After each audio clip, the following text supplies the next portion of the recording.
There is so much to admire about the Doctor Who universe, and the beauty of having so much Doctor Who content is that there is quite literally something for everyone. And everyone has something that they love that many other Doctor Who fans might not enjoy. Everyone has their guilty pleasures. That being said, here are my Doctor Who guilty pleasures. Number 1, Series 7. Now, Series 7 is often downplayed as being a rather rubbish series of Doctor Who, but for me, it's personally one of my absolute favourites. Why? You might be wondering. Well, for me, Series 7 is one of the main seasons of Doctor Who that I remember watching every single episode of on TV as a teenager. With everything that came before Series 7, I know that I watched it all on TV, and I do remember watching some episodes here and there, but with Series 7, I remember watching every story on TV. So I guess you could say that it's a big bit of nostalgia. And there's so much to love about this series as well. Daleks, Weeping Angels, ghosts, Cybermen, dinosaurs, evil, savage snowmen. Personally, I really don't understand the hate for Series 7, and if I'm honest, it's actually one of my favourite seasons of Doctor Who. It's definitely in my top 5. Number 2, Love and Monsters. Come on, you kind of had to figure that this was coming. All I will say about this one is that I really don't understand the hate for this story. Is it perfect? No. Is it the worst? No. It's silly, it's sad, it's funny, it's heartwarming, but I genuinely believe that this story is a perfect interpretation of the effect that the Doctor has on the lives of strangers. Look, okay, it's not in my top 10 stories, but it's not that bad. Number 3, Flux. Is Doctor Who Flux the perfect series? Absolutely not. I have to admit though, it just misses out on being in my top 5. Maybe I should reveal my rankings of every New Who series in another video. Maybe.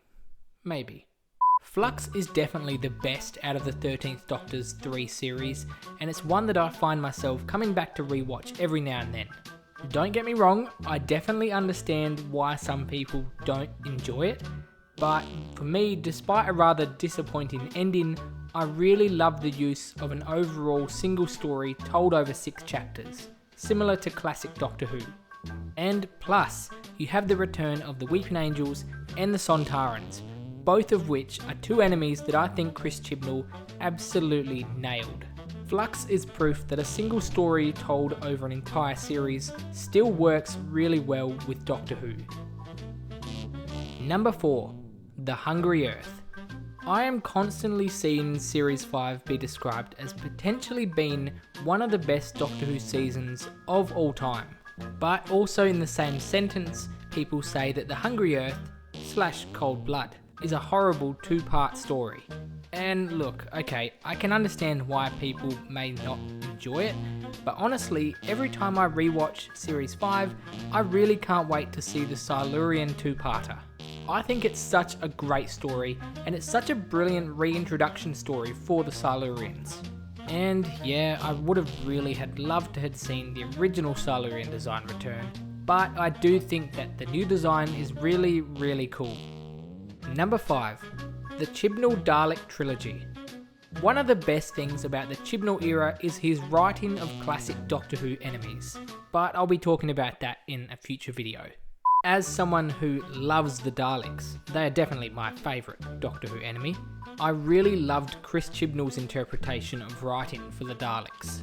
And for me, he actually made them terrifying again. Here's Johnny! And although I did miss the annual Christmas special, I did look forward to a brand new Dalek New Year's adventure every year. And I think that Chris Chibnall's Dalek trilogy works really well together as a sort of 3-part jigsaw puzzle. That being said, I always look forward to seeing the Chibnall Dalek stories when I do a 13th Doctor rewatch. But what are your Doctor Who guilty pleasures? Let me know in the comments down below.